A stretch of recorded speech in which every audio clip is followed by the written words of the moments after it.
الرحمن الرحیم۔ ناظرین کرام، قرآن و حدیث کے مطالعے سے اور سیرت رسول کے مطالعے سے ایک حیران کن چیلنج ہمارے سامنے آتا ہے کہ یہودی جو ہر دور میں اور 21ویں صدی میں بھی اپنی تعداد کے اعتبار سے، اپنے جغرافیے کے اعتبار سے، اپنی مین پاور کے اعتبار سے ایک بہت ہی قلیل گروہ ہیں، لیکن کیا وجہ ہے کہ عالمی سیاست میں، عالمی ایشوز میں، عالمی اداروں میں یہودیوں کا رول بہت ہی مؤثر اور جارحانہ ہے۔ اور اسی طرح سے ہم علوم کی دنیا میں دیکھیں تو امریکہ اس وقت دنیا کی قیادت کر رہا ہے، وہاں کی پالیٹکس ہو، پارلیمنٹ ہو، وہاں کا کوئی شعبہ زندگی ہو تو ٹاپ کے لوگ یہودی ہیں، نوبل پرائز لینے والے یہودی ہیں۔ اور یہ عقل کا تقاضا ہے کہ قرآن و حدیث نے جن کو ہمارا حریف بنا کر ہماری تیاری کروائی اور ہمیں ان کے اتباع کی بجائے ان کا مقابلہ اور ان کی سازشوں کا قلع کما کرنے کی ترغیب دی ہے، ان کو انڈر ایسٹیمیٹ نہیں کرنا چاہیے، ان کی سٹرینتھ اور قوت کا راز سمجھنا چاہیے۔ تاریخ کے ایک طالب علم کے طور پر ابھی پچھلی صدی 20ویں صدی میں دوسری جنگ عظیم کے بعد یہ امریکہ ہے کہ جہاں لکھا ہوا تھا کہ کلب میں، ہوٹل میں اور اس طرح کے پبلک اداروں میں یہودی نہیں آ سکتے۔ یہ یہودی یورپ سے ہجرت کر کے 1939 میں امریکہ کے ساحل پر اترنا چاہتے تھے، امریکہ نے اجازت نہیں دی۔ لیکن آخر یہ کون سی حکمت عملی تھی، کون سا رویہ تھا کہ ایک قلیل گروہ اتنا مؤثر ہو گیا کہ وہ ہمارے بینک بھی ختم کر لیتا ہے، ہماری دولت کو بھی وہ مینج کرتا ہے، اور ایک چھوٹا سا اسرائیل پورے عالم عرب اور عالم اسلام کے لیے ایک چیلنج بن جاتا ہے۔ ٹھنڈے دل سے اپنے حریف اور اپنی مقابل قوت کا جائزہ لینے کی ضرورت ہے۔ میں اپنی طالب علمانہ گزارشات اور نکات آپ کی خدمت میں پیش کرتا ہوں۔ اس میں سے پہلی بات یہ ہے کہ یہودی بہرحال ایک ذہین قوم ہے۔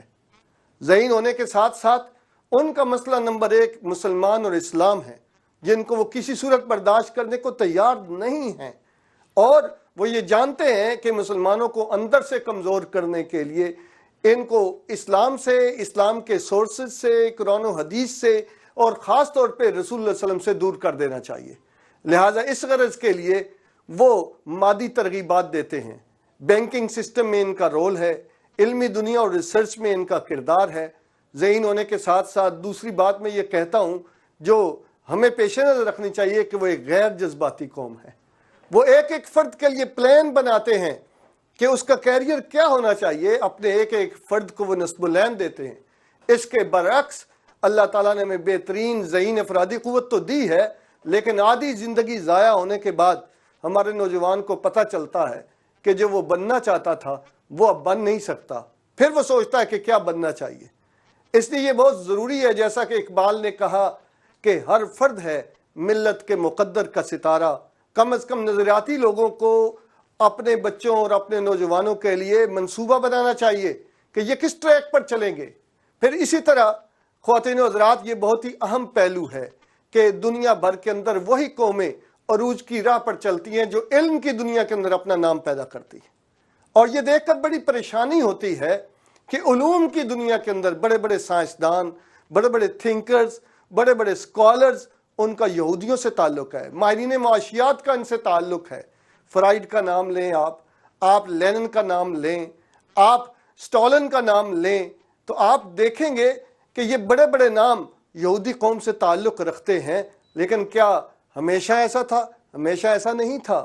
جب مسلمانوں نے اپنی ذمہ داریوں کا احساس کیا، ادارے ہمارے تھے، تعلیم ہماری تھی، تہذیب ہماری تھی، جس کو اقبال بڑے تعصب کے ساتھ کہتا ہے کہ اگر چاہوں تو نقشہ کھینچ کر الفاظ میں رکھ دوں، مگر تیرے تخیل سے فزوں تر ہے وہ نظارہ۔ اس وقت ایک قلیل گروہ اور اس کے خلاف محض جذباتی باتیں کافی ثابت نہیں ہو رہی۔ جذبات قابل قدر ہیں، وہ ایمان کی وجہ سے ہیں۔ جو رسول اللہ صلی اللہ علیہ وسلم کا اور اللہ کا دشمن ہے اور جو دنیا کو سود کے شکنجے میں کسنا چاہتا ہے، وہ مسلمانوں کا خیر خواہ کبھی نہیں ہو سکتا۔ لیکن یہ پہلا سٹیپ ہے۔ دوسرا سٹیپ کیا ہے؟ اللہ تعالیٰ نے محنت کا اور محنت پر مبنی حکمت عملی کا اور ٹھوس کام کا ہمارے سے تقاضا کیا ہے۔ قرآن کہتا ہے ان اللہ لا یغیر ما بقوم حتی یغیروا ما بانفسہم کہ اللہ نے کبھی اس قوم کی حالت نہیں بدلی جب تک کہ وہ اپنے آپ کو خود نہیں بدل لیتے. لہٰذا علم کی طرف متوجہ ہونے کی ضرورت ہے. رسول اللہ صلی اللہ علیہ وسلم نے فرمایا علم و صلاحی، یہود نے علم کے مراکز پر قبضہ کیا ہے، محنت کی ہے، اپنا نام بنایا ہے، اپنی کریڈیبلٹی بنائی ہے، اپنی ساکھ بنائی ہے. اور ہم نہیں سمجھتے کہ قرآن و حدیث کے بعد سماجی علوم میں، سوشل سائنسز میں، فزیکل سائنسز میں، آرکیٹیکٹ میں، انجینئرنگ میں، میڈیسن کے اندر، ان تمام علوم کے اندر جو جامعات اور یونیورسٹیوں میں پڑھائے جاتے ہیں، مسلمانوں کا کوئی رول ہے؟ دنیا کی 500 یونیورسٹیوں کا نام لیا جاتا ہے، 800 یونیورسٹیوں کا نام لیا جاتا ہے، اس میں مسلمان بہت پیچھے ہیں. جبکہ قرآن و حدیث اس بات کی ترغیب دے رہے ہیں کہ مسلمانوں کو آگے ہونا چاہیے. امت کے بارے میں اخرجت للناس کا مطلب ہی یہ ہے کہ ہر شعبے زندگی میں مسلمان امام ہوں. اسی بات کو اقبال کہتے ہیں کہ سبق پھر پڑھ صداقت کا، شجاعت کا، عدالت کا، لیا جائے گا تجھ سے کام دنیا کی امامت کا. لہٰذا دنیا کی کافر قومیں ہوں، ہماری حریف قومیں ہوں، ان کے بارے میں ہمارے جذبات اگر غصے اور نفرت پر مبنی ہیں تو اس کی وجہ ایمان ہے. لیکن حد اعتدال سے بڑا ہوا غصہ اور محض جذباتیت پر مبنی نفرت کا اظہار یہ ہمیں صدیوں پیچھے لے گیا ہے. ٹھوس کام کام کام اور کام. اللہ فرماتے ہیں لیس للانسان الا ما سعی، وہ محنت کو ضائع نہیں کرتا. پہلے نمبر پر محنت کی ضرورت ہوتی ہے، ورنہ جذبات ہواؤں میں تحلیل ہو جاتے ہیں.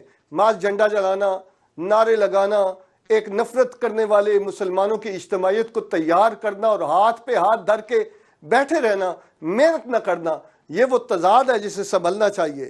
ہمارے ادارے بہترین ادارے ہونے چاہیے. دنیا کی ٹاپ کی جامعات میں مسلمانوں کی جامعات کو آنا چاہیے. ایک بہترین استاد یہاں ہونا چاہیے. اس کے لیے ہمیں بہت زیادہ توجہ کی ضرورت ہے. علم کے بغیر نہ کوئی قوم اٹھی ہے نہ اٹھ سکتی ہے. اور انشاءاللہ تعالی اگر مسلمان علم کو اپنا اوڑھنا اور بچھونا بنائیں گے تو یہودی ہوں یا عیسائی، ہندو ہوں یا کسی اور مذہب کے لوگ ہوں، وہ اس دین کا مقابلہ اور اس دین کی راہ پر چلنے والوں کا مقابلہ نہیں کر سکتے جن کے ہاں پہلا پیغام ہی اللہ کی طرف سے علم کا آیا ہے. اقرأ بسم ربک الذی خلق وآخر دعوانا ان الحمد للہ رب